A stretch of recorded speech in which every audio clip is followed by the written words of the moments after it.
पवार यांची प्रकृती बिघडली आहे। त्यांच्यावर पुण्यातल्या रुबी हॉस्पिटलमध्ये उपचार सुरू आहेत। शरद पवार गेले 13 दिवस बारामतीमध्ये आहेत। आज सकाळी शरद पवार गोविंद बागेतल्या निवासस्थानी असताना सकाळी त्यांना अचानक अस्वस्थ वाटू लागलं। त्यानंतर डॉक्टरांनी तपासणी करून त्यांना पुण्याला जाण्याचा सल्ला दिला। सध्या शरद पवारांवर उपचार सुरू आहेत। नेमकं काय झालंय शरद पवारांना आणि शरद पवारांच्या प्रकृती संदर्भात डॉक्टर काय म्हणालेत पाहूया। शरद पवारांची प्रकृती बिघडली। शरद पवार पुण्यातल्या रुबी हॉस्पिटलमध्ये दाखल। शरद पवारांना श्वास घ्यायला त्रास। अजित पवार गेल्यानंतर 13वा दिवस। अजित पवारांच्या 13व्याचे विधी त्यांच्या काटेवाडीतल्या घरी पार पडत होते। त्याचवेळी अचानक शरद पवारांची प्रकृती बिघडली। शरद पवारांना बारामतीतल्या गोविंद बागेमधल्या निवासस्थानी अचानक अस्वस्थ वाटू लागलं। त्यांना श्वास घ्यायला त्रास होऊ लागला।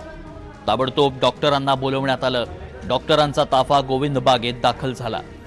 या डॉक्टरांनी जवळपास तासभर शरद पवारांची तपासणी केली आणि त्यानंतर उपचारासाठी पुण्याला जाण्याच्या सूचना देण्यात आल्या।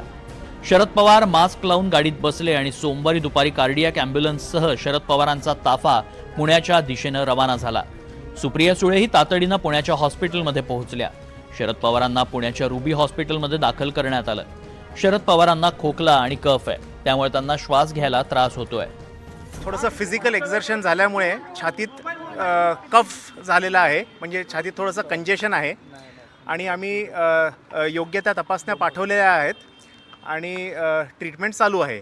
आता कंडिशन एकदम स्टेबल आहे आणि तपासणी आल्यावरतीच आम्हाला जे काही त्याच्यात बदल करायचा असेल ते बदल करू आणि तपासणीचे रिपोर्ट आल्यावरतीच आम्ही पुढची ट्रीटमेंट काय बदल करायचं असेल ते ठरवू। आता वायटल्स थोडंसं मी सांगितलं फिजिकल एक्झर्शन असल्यामुळे थोडंसं कंजेशन झालेलं आहे आणि आत्ता सगळे वायटल पॅरामीटर्स सगळे स्टेबल आहेत। मी सर्व कार्यकर्त्यांना विनंती करतो, आपण अजिबात हॉस्पिटलला येऊ नका, कारण हॉस्पिटलमध्ये इतरही सर्व पेशंट आहेत आणि आत्ताच जसं डॉक्टरांनी सांगितलं की पवारसाहेबांची तब्येत आता नॉर्मल आहे। ICUमध्ये पवारसाहेब नाही आहेत, एका प्रायव्हेट रूममध्ये आहेत।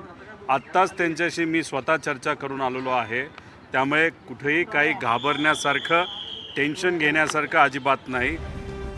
सध्या शरद पवारांची प्रकृती स्थिर आहे। ते कुटुंबातल्या सदस्यांशी बोलतायत। पुढचे काही दिवस शरद पवारांना रुग्णालयातच ठेवण्यात येणार आहे। अजित पवारांच्या मृत्यूचा धक्का, त्यानंतर शरद पवारांची दगदग प्रचंड वाढली। गेले 13 दिवस बारामतीमध्ये अनेक जण शरद पवारांच्या सांत्वन भेटीसाठी येत होते, त्यामुळे या सगळ्याचा परिणाम शरद पवारांच्या प्रकृतीवर झालाय।